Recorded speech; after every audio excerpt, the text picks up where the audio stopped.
Rahman menatap Pak Departo yang sedang menyampaikan pidato kepada para warga. Hari ini Pak Departo terpilih sebagai lurah di Desa Kembang Arum. Banyak warga yang memilihnya sehingga ia mendapatkan suara yang sangat unggul dibandingkan calon lain. Kini ia telah resmi menjabat sebagai Kepala Desa Kembang Arum. Saat itu Rahman sama sekali tidak tahu bahwa apa yang ia lakukan 1 bulan lalu bersama Pak Departo adalah bagian dari ritual pemilihan kepala desa. Pemuda itu mengira pencalonan ini terjadi begitu saja, murni atas pilihan hati para warga Desa Kembang Arum. Padahal kunci kemenangan itu berasal dari keputusan Pak Departo untuk pergi ke Gunung Kawi guna melakukan ritual dan sesembahan agar berhasil menjabat kepala desa. Sebelumnya ia sudah 4 kali mencalonkan diri, namun selalu gagal karena tidak ada warga yang memilihnya. Apa memang karena ritual Gunung Kawi itu sehingga sekarang Pak Departo menjadi kepala desa? Gumam Rahman dalam hati sembari menatap orang yang selama ini merawatnya. Kan aku sudah pernah bilang saat kau dulu berangkat menuju Gunung Kawi itu, jawab Joko dengan santai, karena ia sudah memiliki firasat. Tapi masa iya hanya karena ingin jadi kepala desa dia melakukan ritual seberat itu? Rahman menelan ludah saat teringat bagaimana proses ritual yang pernah mereka jalani. Memangnya apa yang terjadi di sana saat ritual itu berlangsung? Tanya Joko, kini ikut merasa penasaran. Rahman menelan ludah dengan susah payah. Ia enggan bercerita tentang kejadian di Gunung Kawi, karena Pak Departo sudah memperingatkannya agar tidak membocorkan rahasia itu kepada siapa saja, baik orang asing maupun teman sendiri.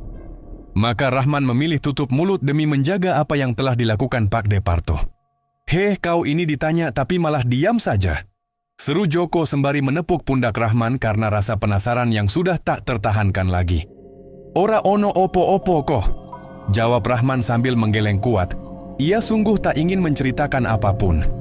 Dengan jawabanmu ini, aku makin yakin ada hal aneh yang terjadi di Gunung Kawi itu," ucap Joko dengan penuh keyakinan. "Sudahlah, jangan dibahas terus. Mungkin Rahman memang tidak ingin bercerita," sela Arya menahan Joko agar tidak terus memaksa. "Siapa tahu apa yang dilakukan Pak Departo itu adalah hal yang sesat dan justru bisa mendatangkan petaka bagi kita semua," tambah Joko dengan nada takut. Arya memberi kode diam kepada Joko, karena sebenarnya Arya mengerti seluk-beluk dunia gaib dan sudah menduga apa yang terjadi. Namun demi menghargai Rahman, ia tak mau lagi memaksa pemuda itu bicara. "Aku pulang duluan ya, ada urusan yang harus diselesaikan," pamit Arya kepada kedua temannya. "Dasar kebiasaanmu, selalu saja meninggalkan teman begini," gerutu Joko namun segera berjalan mengikuti Arya karena ia pun sudah merasa kesal pada Rahman.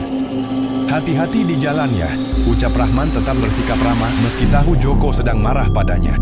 Arya tersenyum dan melambaikan tangan agar Rahman tidak merasa terlalu kecewa ditinggal pergi begitu saja.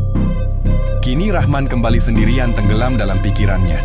Teringat kembali kejadian 1 bulan lalu saat ritual di Gunung Kawi itu berlangsung. "Man, kau tunggu di sini dan duduk saja. Tak perlu banyak bicara," perintah Pak Departo kepada Rahman saat tiba di lokasi. Ia kemudian segera masuk ke dalam pondok tua di kaki Gunung Kawi itu. "Ajak saja dia masuk juga, nanti di dalam akan banyak orang yang mengantre," ucap Mbah Bedu dari dalam mempersilakan Rahman masuk. "Oh sini, masuk dan duduk di sebelahku saja," panggil Pak Departo akhirnya. Rahman pun menurut saja tanpa banyak bertanya. Ia tidak tahu apa yang akan terjadi selanjutnya. Sebagai anak yang dirawat dan dibesarkan oleh Pak Departo, kakak kandung dari ibunya yang sudah lama meninggal dalam kecelakaan, ia tidak berani menolak atau membantah. Ia ingin membalas budi baik itu dan tak ingin menjadi beban, apalagi sampai membuat Pak Departo marah dan kecewa. Maka apapun yang diperintahkan akan ia lakukan dengan patuh. "Apa tujuanmu datang menemuiku kemari?" tanya Mbah Bedu menatap tajam ke arah Pak Departo yang duduk bersila dengan penuh harap. "Aku menginginkan kekuasaan, meskipun mungkin kedudukannya tidak terlalu tinggi," jawab Pak Departo terus terang. "Tinggi atau rendah kedudukannya tetap saja memiliki harga yang sama beratnya, karena ini adalah perjanjian lewat ritual gaib," jawab Mbah Bedu sambil menghisap rokok cerutu panjangnya. "Apa saja akan kulakukan, Mbah, asalkan aku bisa terpilih menjadi kepala desa kali ini juga," ucap Pak Departo dengan ambisi yang sangat besar. Mbah Bedu terdiam sesaat, lalu membisikkan syarat-syarat yang harus dipenuhi dalam ritual tersebut. Rahman tidak dapat mendengarnya dengan jelas karena suara Mbah Bedu sangat pelan dan berbisik, seolah tak ingin ada orang lain yang mengetahuinya. "Hanya sekadar menjadi kepala desa saja. Kenapa syaratnya harus seberat ini, Mbah?" Tanya Pak Departo tampak terkejut mendengar penjelasan itu. Sudah kukatakan padamu tadi, besar atau kecil kekuasaannya sama saja. Yang paling penting kau sudah berani datang ke sini dan siap membuat perjanjian ini. Jawab Mbah Bedu dengan tenang namun tegas. Apa risiko terburuk jika aku lalai atau tidak menepati janji nantinya? Tanya Pak Departo hati-hati untuk memastikan. Nyawamu sendiri yang akan menjadi taruhannya jika kau ingkar dan lalai menunaikan kewajiban. Jawab Mbah Bedu lantang dan tegas hingga membuat Pak Departo tak berani membantah lagi. Sesungguhnya apa yang akan dilakukan Pak Departo sampai rela sejauh ini datang ke tempat angker seperti Gunung Kawi? Batin Rahman dalam hati dengan rasa takut, namun ia tidak berani bertanya sepatah kata pun. Lalu Mbah Bedu menatap tajam ke arah Rahman dan bertanya, apakah pemuda ini yang akan dijadikan persembahan pertama? Tidak, jangan dia. Tolak Pak Departo dengan sangat cepat dan tegas tanpa ragu sedikit pun. Mbah Bedu mengangguk pelan seolah sudah paham betul maksud hati Pak Departo. Jelas sekali ia tidak bersedia menyerahkan nyawa Rahman kepada dukun sakti di Gunung Kawi itu. Rahman sendiri sama sekali tidak paham arti pertanyaan dan tatapan tajam yang menusuk ke dalam hatinya itu. Makanlah. Mbah Bedu menyuruh Pak Departo memakan apa yang ada di atas talam. Pak Departo menoleh sesaat kepada Rahman. Terlihat seolah ingin memberikan makanan itu kepada keponakannya. Namun ia segera dicegah oleh Mbah Bedu. Seketika itu juga Pak Departo seolah melupakan Rahman dan langsung mengambil hidangan itu karena menurutnya terlihat sangat lezat dan nikmat. Paha ayam itu terasa luar biasa enak di mulut Pak Departo. Bahkan seumur hidupnya ia belum pernah merasakan ayam goreng seenak ini. Maka ia pun memakannya dengan sangat lahap, seolah lupa sama sekali tujuan utamanya datang ke tempat angker itu. Mbah Bedu yang melihat hal itu justru tersenyum penuh rahasia dan merasa puas. Sesekali matanya menatap tajam ke arah Rahman yang terus menunduk ketakutan. Sejak pertama kali menginjakkan kaki di tempat ini, Rahman sudah merasa suasana ini sangat tidak wajar bagi orang biasa yang tidak paham urusan gaib. Rahman sadar betapa bahayanya tempat ini. Sedikit saja tidak berhati-hati, hal buruk yang tak terbayangkan akal sehat bisa terjadi. Karena penghuni di sini memiliki kekuatan di luar nalar manusia biasa. Semakin lama ia menyaksikan kejadian itu, hatinya makin ciut dan nyalinya menciut hingga tak sanggup lagi mengangkat wajah. Ya Allah, kenapa Pak De makan begitu lahapnya? Batin Rahman ingin menjerit, tapi ia tak berani bersuara sedikit pun. Terdengar suara aneh, krauk, krauk.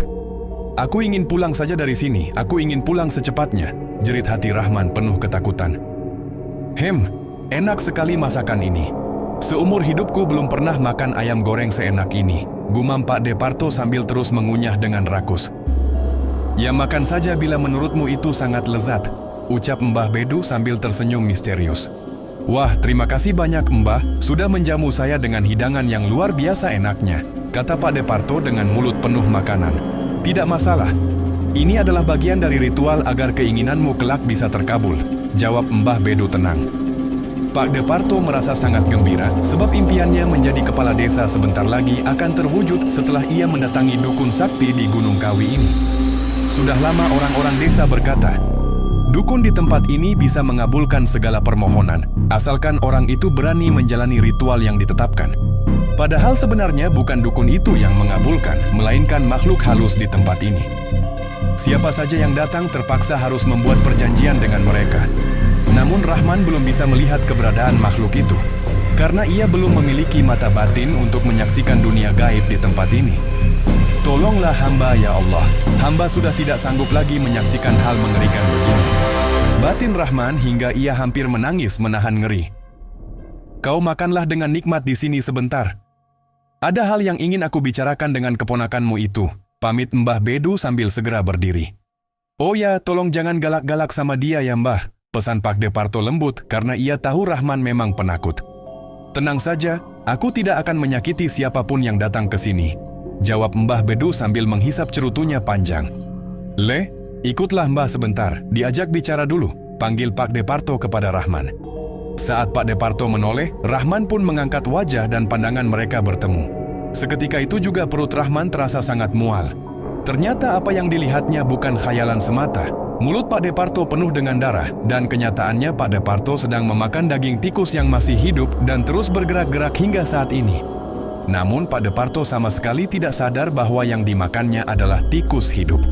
Baginya itu tetaplah daging ayam goreng yang sangat lezat, sehingga ia terus saja memakannya dengan nikmat, tanpa tahu Rahman hampir muntah menahan rasa jijik melihatnya. "Ayo kita bicara dulu, biarkan Pak Demu makan dengan tenang di sini," ucap Mbah Bedu sambil menarik lengan Rahman pelan namun kuat. Tahu betapa terguncangnya pemuda itu. Tapi Rahman belum sempat membantah karena cengkeraman tangan Mbah Bedu begitu kencang.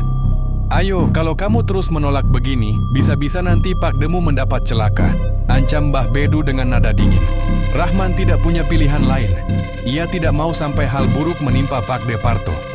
Cukup sudah ia kehilangan orang tua kandungnya. Ia tidak sanggup lagi kehilangan satu-satunya keluarga yang merawatnya selama ini. "Apa yang sebenarnya kamu lihat barusan?" tanya Mbah Bedu sambil menatap lurus ke mata Rahman. Ini..." jawab Rahman terbata-bata karena gemetar hebat ketakutan. Memang benar dia sedang memakan tikus hidup. Tapi ingat, jangan pernah katakan hal itu kepadanya, kata Mbah Bedu dengan sangat serius. Tapi Pak D sama sekali tidak menyadarinya. Bantah Rahman pelan, karena ia khawatir jika suatu saat Pak Departo tahu, hal buruk akan menimpanya.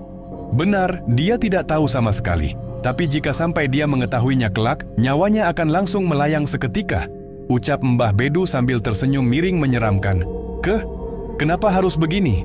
tanya Rahman terkejut bukan kepalang mendengar penjelasan itu. "Kamu tidak perlu tahu alasannya. Tugasmu hanya satu. Tutup mulut dan jangan ceritakan hal ini kepada siapapun.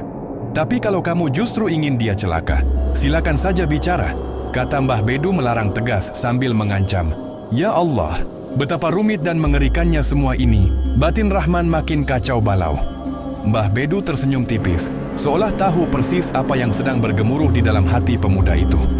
Ia yakin Rahman tak akan tega membiarkan Pak Departo celaka, dan juga tak tega melihatnya terus memakan hal mengerikan tanpa sadar. "Kalau kamu diam dan menjaga rahasia ini, nanti kamu pun akan ikut menikmati kemewahan dan kemudahan hidup," bujuk Mbah Bedu. "Pak Demu sangat mendambakan jabatan kepala desa itu. Tapi kalau kamu tidak menginginkan kebahagiaannya, silakan katakan sekarang juga padanya apa yang baru saja dia makan," tantang Mbah Bedu. Di benak Rahman teringat betapa kerasnya Pak Departo berjuang selama ini. Sudah 4 kali ia maju mencalonkan diri namun selalu kalah suara. Kini ia nekat datang ke Gunung Kawi karena mendengar kabar bahwa ritual di sini bisa mengabulkan segala permohonan orang yang cukup berani. Wah, ternyata kau punya motor baru setelah Pak Demu jadi kades. Joko mendekati Rahman yang baru saja datang mengendarai motor terbaru. "Alhamdulillah, aku memang sudah dijanjikan dari dulu akan dibelikan motor ini," jawab Rahman sambil tersenyum bahagia bangga memiliki kendaraan itu. "Tidak mungkin itu hasil korupsi kan ya? Soalnya Pak Departo baru saja jadi kepala desa," celetuk Arman dengan nada meragukan. "Kau jangan sembarangan bicara begitu. Mustahil Pak D berbuat korupsi padahal baru 1 hari menjabat sebagai kepala desa." Rahman langsung marah mendengar ucapan Arman. "Kau ini memang kebiasaan suka bicara sembarangan begitu," tegur Joko sambil menepuk pundak Arman. Meski Arman berkata demikian, tidak ada yang benar-benar percaya, karena Pak Departo memang sudah dikenal sebagai orang kaya di desa Kembang Arum. Sudah berkali-kali ia gagal mencalonkan diri menjadi kepala desa. Namun ia tetap maju terus, tentunya menghabiskan banyak uang miliknya sendiri untuk mendapat dukungan warga. Bagi mereka yang berani maju mencalonkan diri sebagai kepala desa, sudah pasti orang kaya yang memiliki dana besar. Jadi mustahil Pak Departo baru bisa membelikan Rahman motor bagus keluaran terbaru ini hanya setelah menjadi kepala desa. Ini memang sudah menjadi janjinya sejak dulu saat ia mengajak Rahman pergi ke Gunung Kawi. "Aku mau ke kamar mandi dulu," pamit Arman, lalu segera bergegas menuju kamar mandi karena ia sangat ingin buang air besar. Arman memang kebiasaannya begitu, setiap mau masuk kelas pasti ke kamar mandi dulu, gerutu Joko. "Iya, dia memang tidak mau diajak belajar, makanya begini saja kelakuannya. Setiap kali mau masuk kelas pasti singgah ke WC dulu," tambah Rahman sambil tertawa. Ketiga pemuda itu pun tertawa terbahak-bahak karena memang begitulah kebiasaan Arman. Teman-temannya sudah sangat hafal sifatnya itu. Hampir tidak pernah ia masuk ke dalam kelas tanpa mampir ke kamar mandi duluan. "Perutku makin mules, cepatlah selesai agar bisa keluar," gumam Arman sambil berjongkok sendirian. Terdengar bunyi klotak, dak, dak. Suara apa itu dari WC sebelah? Tanya Arman dalam hati, lalu ia memperhatikan dengan saksama karena mendengar ada suara berisik. Krit, dak, dak. Siapa yang ada di sebelah? Teriak Arman berharap ada yang menjawab panggilannya. Namun di sebelah sana hanya ada keheningan. Tidak ada suara sedikit pun yang menyahut. Arman pun kembali tenang meski perutnya masih terasa mulas. Ia ingin segera selesai agar nanti saat belajar bisa fokus kembali dan tidak dimarahi guru. Grok. Kok terdengar seperti suara babi yang sedang mendengkur? Kali ini Arman sungguh terkejut mendengar suara itu.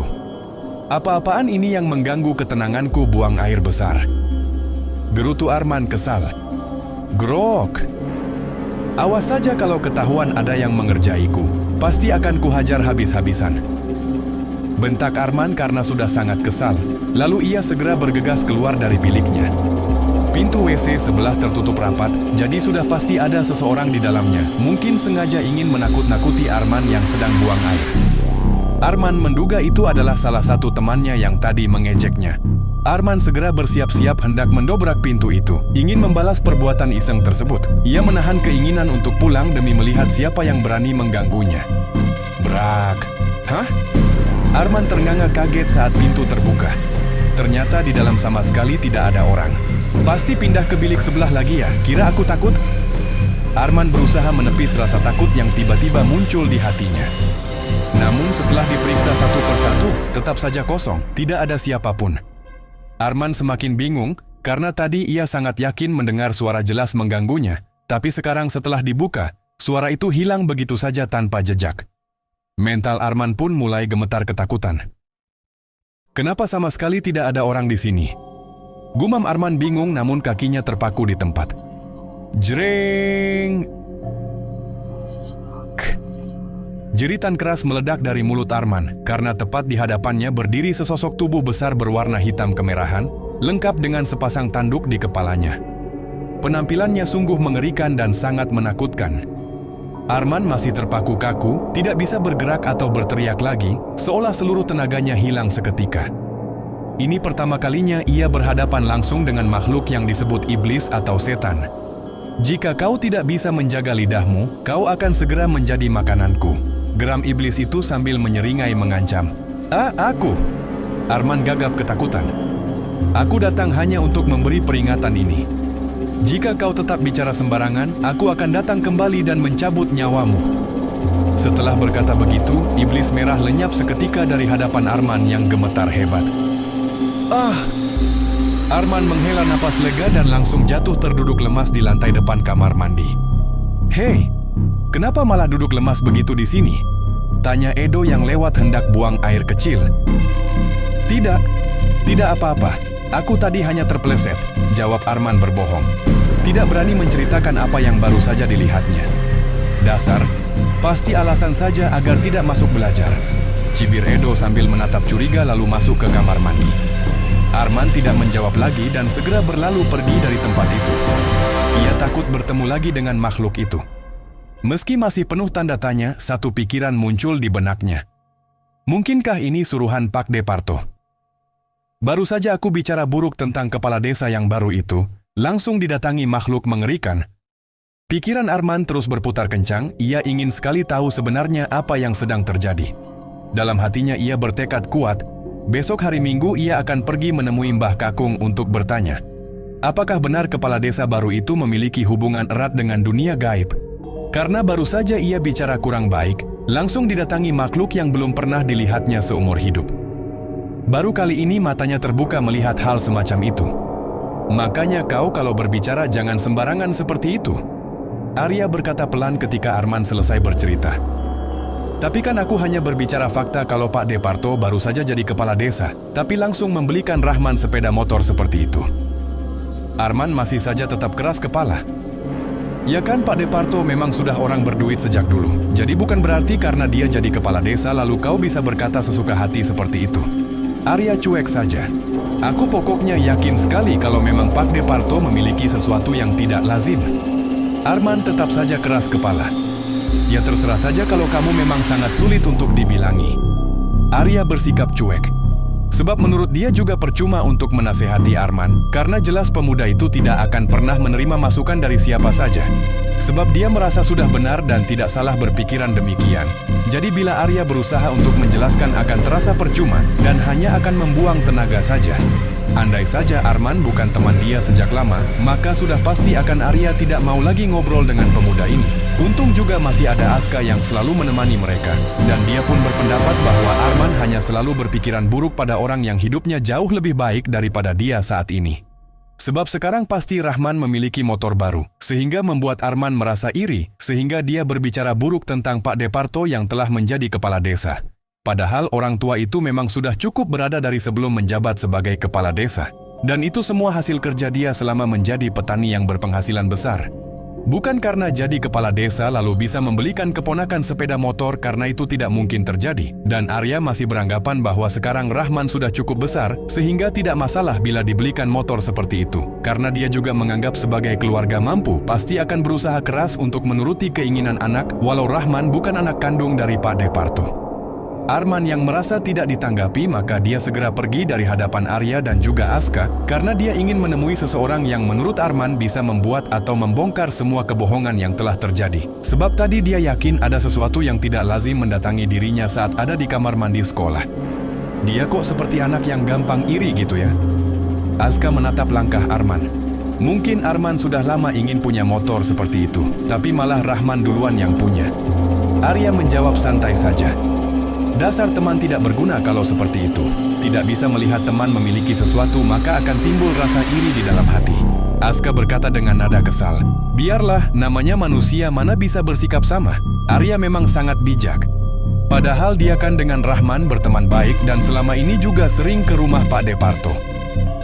Aska masih merasa kesal dengan tindakan Arman. Kadang kita memang harus pintar memilah manusia agar tidak tertipu dengan wajah manis mereka.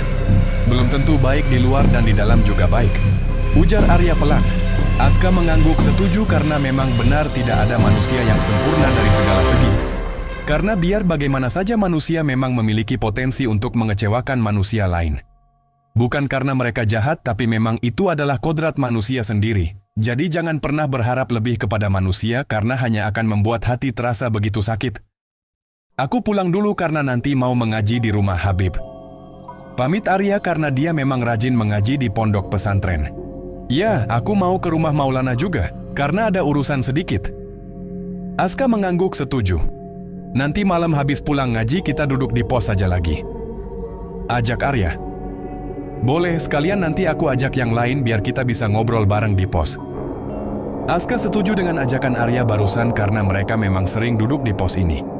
Kedua pemuda tampan ini kemudian berpisah karena mereka memiliki urusan masing-masing dan Arya memang masih sering mengaji di pondok pesantren milik Habib Amir bersama dengan Purnama juga karena Arya memiliki kakak cantik jelita bernama Arya dan Purnama ini memiliki kekuatan yang tidak biasa karena mereka berdua bukan anak manusia. Tapi kalau mereka bukan manusia tapi sekarang sudah diasuh oleh manusia biasa dan Purnama juga tidak sembarangan bersikap. Oleh sebab itu kedua kakak beradik ini dituntut untuk mengaji oleh Bularas agar tidak kembali ke jalan yang sesat karena darah iblis mengalir di dalam tubuh mereka. Arman kemana kok dia langsung hilang saja? Rahman mencari keberadaan sang teman yang tidak kembali usai dari toilet. Tadi ada tapi kelihatan dia seperti takut gitu habis dari dalam toilet. Edo yang menjawab ucapan Rahman. Hah? Joko langsung menoleh ketika mendengar ucapan Edo barusan.